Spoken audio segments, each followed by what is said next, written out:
हान्थामेलानि मुङाव चिरांनि दावागुरि गामिनि रायजो राजाफोरा गोबां जेंनाफोरजों मोगा-मोगि जानांदों।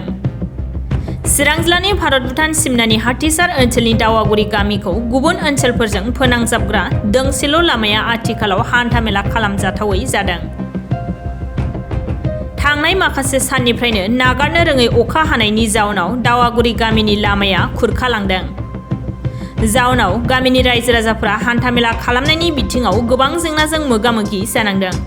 गुबुन फारसेथिं दावागुरि गामिनि लामानि जेंनाखौ थाबैनो सुस्रांना होनांगौनि थाखाय गामि बोराइ आनाराम बसुमतारिया ओनसोलनि सुबुं थान्दै आरो बिटिसि सरकारनिसिम खावलायहरदों।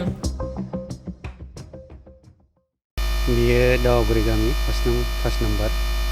बियो माने दिनै मोनायाव अखा हानानै दै फैनानै खुरजंदों आरो।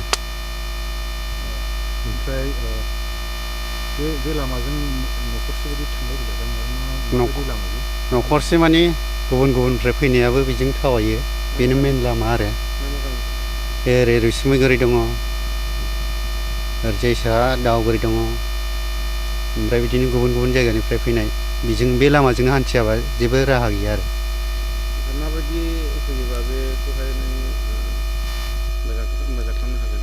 बे बुस्थुखौहाय प्रटेकसन होनांगोन आरो, जाहाथे दैया बेजों फैनो हाया। बेनि थाखाय मोनसे प्रटेकसन खालामना होनांगोन आरो। प्रटेकसन होबाबो लाखिनो हागोन बायदि नुवाखै। बेवहाय ड्रेनफोर होयोबा ड्रेन होयोबा मोजां जागोन। प्रटेकसनजों लोगोसे ड्रेन होनांगोन आरो। नोंसिनि लुबैनाया मा?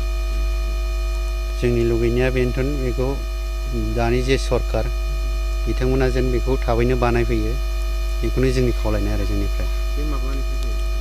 बे माने बोसोरै जायो आरो बेबायदिया। बोसोरै दैलाङाव जायो। मैया समनि गेजेरावथ' बे मोजां जानो हागौमोन। मैया दाख्लै एसे मोजांमोन आरो। दाख्लैनि खनसे अखा हानायाव एसे जादों, ओमफ्राय दिनै हराव रासिन जानानै थाबाय आरो। दैज्लां बोथोराव जोबनो थाङाखै, मास मोननैसो दंबावो। बे मास मोननैसोआवहाय बिदि अखा हायोब्ला माबायदि अबस्था गोलैगोन? बेथ' गाज्रि अबस्थायाव गोलैथारगोन, एकदम बे खुरखांजोबथारगोन आरो। सिङाव माने बाला गोजा नालाय बुस्थुआ, एसे अखा हाबानो बोहैबानो माने खुरखांजोबो आरो।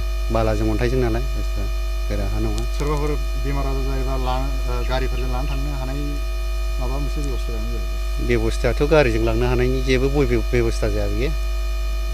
दै रोगानो मानो बिराद उसुबिदायाव गोलैयो आरो जोङो दा। दैया साइकेलजों रोगायो, बांसिनानो हिनजावफोर रोगानाय जायो आरो दैया। हौवाफ्रा हाजिरा मुजिरायाव थांनाय, ओमफ्राय हिनजावफोर रोगानाय जायो आरो। 30 बोसोरनिफ्रायनो देहायारि जोथोननि बिथिङाव बुहुमनि बयजोंबो फोथायजानाय, लोगोसे साबसिन आरो रावजोंबो रुजुजायै गोरोन्थि गैयै फिथाइनि रादाय होग्रा एप'ल' डायग्नोस्टिक्सआ नोंथांमोननि साखाथियाव सौफैबाय। बे एप'ल' डायग्नोस्टिक्स सेन्टाराव थैजों सोमोन्दो थानाय गासिबो बेराम, कभिड-19 बेराम, खि, हासुदै आरो गुबुन बेरामनि आनजाद खालामनाय जायो। नोंथांमोनहाबो आनजाद खालामफैजानो हागोन। थंआ जाबाय क'क्राझार टाउननि मालदां बाजारनि साखाथियाव थानाय रिलायन्स पेट्रल पाम्पनि उल्टाथिं। रोखायै मिथिनो थाखाय नोंथांमोनहा 6001517103 नाम्बाराव सुलु लानो हागोन। एप'ल' डायग्नोस्टिक्स सेन्टार क'क्राझार।